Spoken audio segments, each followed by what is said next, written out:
Yo, good day mga ropa. So ngayong araw pala may sideline ako at kasama ko pala dyan ang aking kapatid at ang kanyang best friend na si Mati Lux. O diba, sa mukha pa lang guys, mukhang hindi nyo napagkakatiwalaan. Ganyan na ganyan yung mga galawan ng mga adik dito sa amin eh.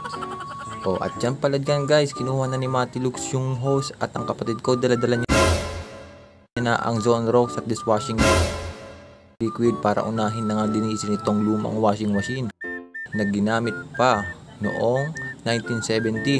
O nakikita na naman guys, napaka-rare na niyan. At dyan pala guys, binubuhusan na nila ng tubig yung washing machine para nga lumambot na yung mga dumi at para nga umpisahan na namin linisin. O diba, nag-video pa ako dyan para proof na tumutulong talaga ako. Diba?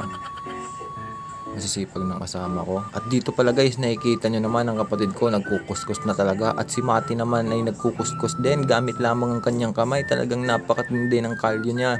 At syempre dito nga mga ropa, humanap na rin ako ng basahan upang nga tulungan silang linisin nga itong washing machine na galing pa nung sinaunang panahon.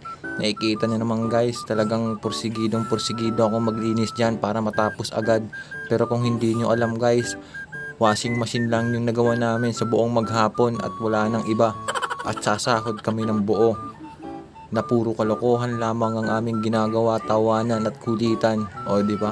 Kung nakikita nyo guys, patapos na itong video, panoorin nyo na lang kung ano talaga yung nagawa namin maghapon.